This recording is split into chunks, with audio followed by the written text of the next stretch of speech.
আচ্ছা, বঙ্গবন্ধু স্টেডিয়াম নিয়ে আমরা দেখেছি যে আসলে এখানে অনেক অবৈধ মানে স্থাপনা রয়েছে, যেগুলো নিয়ে আপনি ভিজিটও করেছেন, সেটা সবশেষে আপডেট কি? তারা কি উচ্ছেদ কবে নাগাদ করা হবে? সেটার জন্য একটা কমিটি অলরেডি করে দেওয়া হয়েছে। বঙ্গবন্ধু স্টেডিয়ামে যে দোকানগুলো আছে এবং বঙ্গবন্ধু স্টেডিয়ামের সৌন্দর্য বর্ধন সহকারে এই সবগুলো বিষয় নিয়ে সেই কমিটি একটা প্রস্তাবনা প্রায় অলমোস্ট রেডি করেছে। সেই প্রস্তাবনার ভিত্তিতে আমরা ব্যবস্থা নেব। আপনারা জানেন এখানে চুক্তির বিষয় আছে এবং প্রায় একটা দোকানের 4-5 বারও চুক্তি হয়ে গেছে। এরকম বিভিন্নভাবে হাত বদল হতে হতে আমরা ভাড়াটা পাই হয়তো 7-8 হাজার, কিন্তু দোকানদার ভাড়া দিচ্ছেন 2 লাখ টাকা।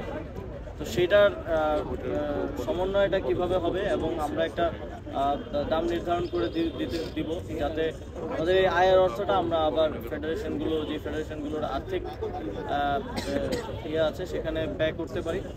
এবং একই সাথে বঙ্গবন্ধু স্টেডিয়ামের একটা স্টেডিয়াম তো এরকম হতে পারে না, ভিতরে গিঞ্জি অবস্থা, ময়লা ফেলে রাখা। সৌন্দর্য বর্ধনের জন্য আমরা ব্যবস্থা নেব, যথাযথ ব্যবস্থা নেব। আমরা একটা স্পোর্ট ভিলেজ করার পরিকল্পনা করছি। এটা একটা মেগা প্রজেক্ট হবে। আমরা এর জন্য বিভিন্ন দেশের সাথে আমাদের কথা চলছে আর্থিক এবং কারিগরি সহায়তার জন্য। আমরা এই কনসেপ্টটা এরকম যে 55টা ফেডারেশনকে একই জায়গায় অফিস ফ্যাসিলিটিস করে দেয় এবং একই সাথে খেলাধুলার সকল ধরনের ফ্যাসিলিটিস মাঠ করে দেয়। একটা বড় প্রজেক্ট হিসেবে এটা আমরা নেওয়ার চিন্তা করছি। আপনারা জানেন যে আমাদের একটি নিম্ন আয়ের দেশ হিসেবে, উন্নয়নশীল দেশ হিসেবে আমাদের অনেক প্রায়োরিটিস আছে, আরও অনেক মৌলিক জায়গাগুলোতে প্রায়োরিটিস আছে।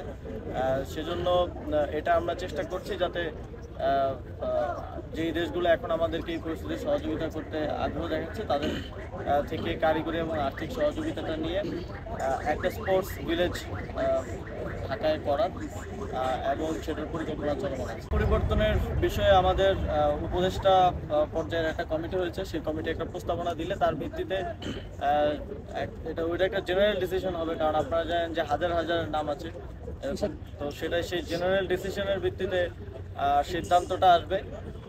এখন আমরা আমাদের জায়গা থেকে আমাদের যতটুকু জুরিসডিকশনের মধ্যে আছে তার মধ্যে যে জায়গায় নামগুলো পরিবর্তন করা প্রয়োজন বলে মনে হচ্ছে, অথবা নতুন যেই কাঠামোগুলো আমরা করছি, বিভিন্ন উপজেলা স্টেডিয়াম হচ্ছে এবং এখানে আজকে একটা খেলার মাঠ হলো, এই কাঠামোগুলোতে যেন আমাদের শহীদদেরকে স্মরণে রাখার ব্যবস্থা করা যায় সেটা আমরা করছি। এবং আপনারা জানেন দীর্ঘদিন ধরে শহীদ আবরার ফাহাদ 2019 সালে শহীদ হন, তার নামে কুষ্টিয়া জেলার মাঠটা নামকরণ করার একটা দাবি ছিল।